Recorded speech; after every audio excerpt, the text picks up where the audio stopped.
नमस्कार, दिव्य योगासन की तरफ से आपका हार्दिक स्वागत है। आज हम द्राम बीज मंत्र की चर्चा करेंगे। द्राम बीज मंत्र भगवान दत्तात्रेय का बीज मंत्र माना जाता है।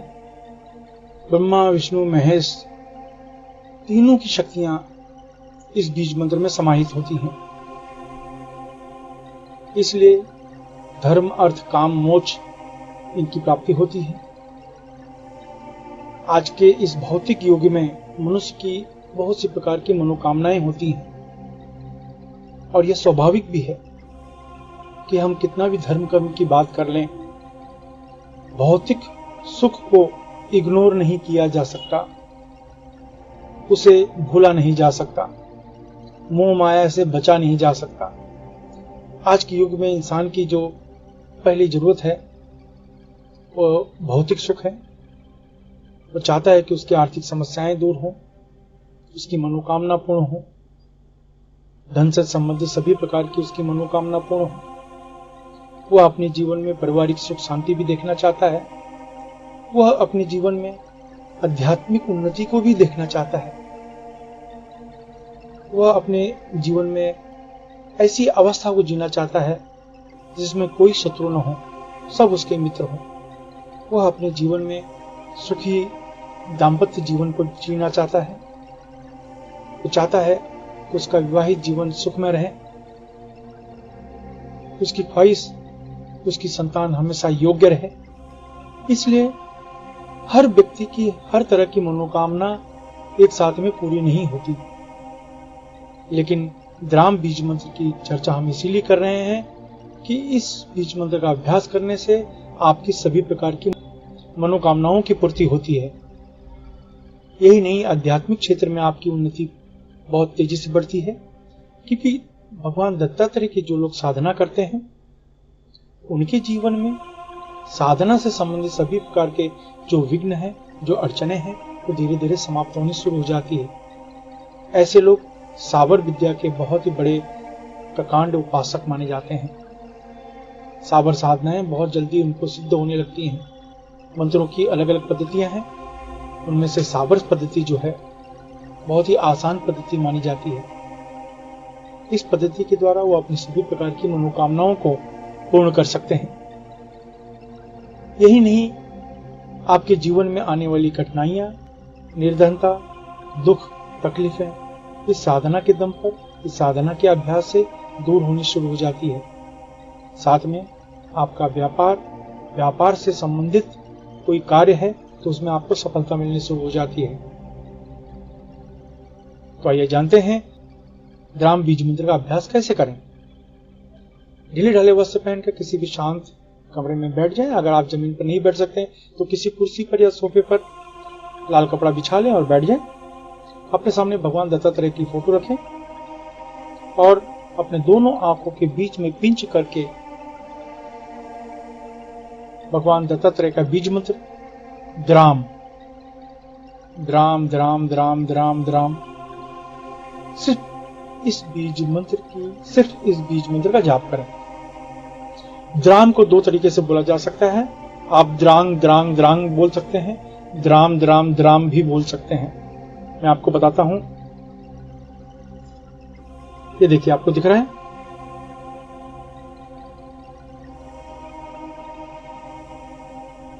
ये देखिए, आपको दिख रहा है? आप द्राम लिखें, द्राम बोलें या द्रा के ऊपर बिंदी लगाएं तो ये द्रांग हो जाता है, या द्रा लिखने के बाद म लिखें फिर आधा म हो जाएगा द्राम, जिसको हम इंग्लिश में लिखेंगे DRAMM द्राम। तो या द्रांग द्रांग द्रांग बोलें या द्राम द्राम द्राम बोलें। आप इस तरीके से अगर मंत्र का जाप करते हैं तो आपकी सभी प्रकार की इच्छाएं पूर्ण होती हैं। इस मंत्र को किसी भी सोमवार से, किसी भी एकादशी से मंत्र का जाप आप कर सकते हैं। याद रखें, मंत्र का जाप हमेशा सूरज डूबने के बाद ही करें।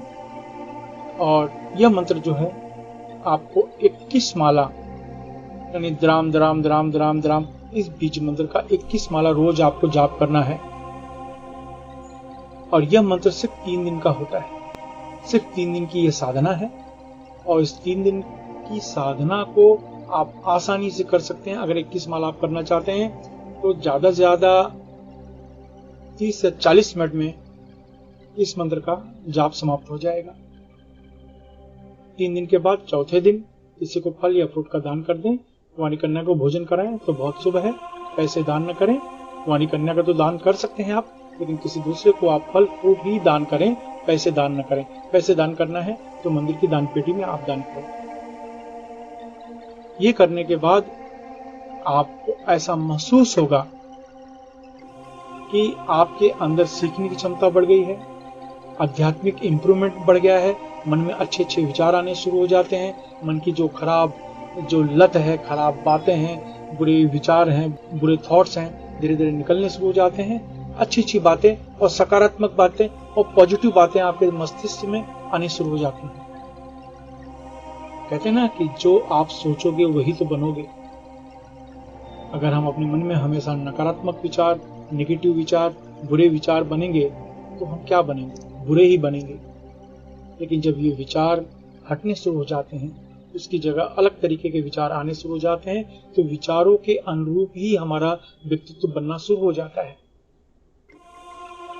आपके जीवन में अगर तरक्की करना है तो नकारात्मक विचार को निकालकर सकारात्मक विचार को डालना ही होगा।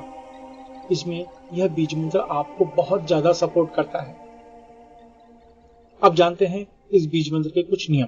अपनी पूरी श्रद्धा बनाए रखें। इस मंत्र को गृहस्थ सन्यासी कोई भी जप कर सकता है। इस अभ्यास में दीक्षा की जरूरत नहीं होती। इस मंत्र से शरीर में अत्यधिक गर्मी पैदा होती है, इसलिए ढीले ढाले वस्त्र पहनकर अभ्यास करें। महिलाओं को सम्मान दें। पति पत्नी अगर इस मंत्र का अभ्यास करें तो 10 गुना ज्यादा लाभ मिलेगा। इस अभ्यास से पसीना ज्यादा आना, बार बार बाथरूम जाना, सर्दी जुकाम, इस तरह की समस्याएं हो सकती हैं, लेकिन डरे नहीं। अगर आप नौकरी कर रहे हैं, बेरोजगार हैं, विद्यार्थी हैं या गृहिणी हैं तो इस मंत्र को पूर्व दिशा की तरफ मुंह करके जपना चाहिए। अगर आप व्यापार कर रहे हैं, कला के क्षेत्र में हैं तो इस मंत्र को पश्चिम दिशा की तरफ मुंह करके जपना चाहिए। अगर आप लॉटरी, सट्टा या शेयर मार्केट से जुड़े हैं या बैंकिंग क्षेत्र, मेडिकल क्षेत्र, होटल के व्यवसाय के क्षेत्र में हैं तो इस मंत्र को उत्तर दिशा की तरफ मुंह करके जपें। अगर आप जमीन खरीदने बेचने का कार्य करते हैं, खेती का कार्य, लोहा, कोयला, चमड़ा तथा तेल के क्षेत्र में, या कोई ऐसा कार्य करते हैं जिसमें आपको ब्रोकरेज यानी दलाली लेनी पड़ती हो या देनी पड़ती हो तो इस मंत्र को दक्षिण दिशा की तरफ मुंह करके जपना चाहिए। इस मंत्र का जाप 18 वर्ष के ऊपर कोई भी स्त्री पुरुष कर सकता है। याद रखें, जब भी आप कोई अच्छे कार्य की शुरुआत या संकल्प करते हैं तुरंत कोई न कोई अड़चनें आनी शुरू हो जाती है, इसलिए प्रबल संकल्प के साथ अभ्यास करें। इस मंत्र का जाप सूर्यास्त के बाद करें तो लाभ ज्यादा मिलेगा। धूम्रपान, मद्यपान, व्यसन, मांसाहार से बचें। ब्रह्मचर्य का पालन करें। मासिक धर्म की समस्या में महिलाएं 3 से 5 दिन का गैप करके फिर इसको आगे कंटिन्यू कर सकती हैं। अभ्यास समाप्त होने के बाद अश्विनी या वज्रली मुद्रा अवश्य अपनाएं। ये मुद्रा आपको ब्रह्मचर्य का पालन करने में मदद करती है। अश्विनी या वज्रली मुद्रा क्या है, इसका अभ्यास जानने के लिए नीचे डिस्क्रिप्शन में लिंक दिया है, वहां से आप जानकारी प्राप्त कर सकते हैं। आशा है आप अपने जीवन में हमेशा सुखी रहेंगे। धन्यवाद।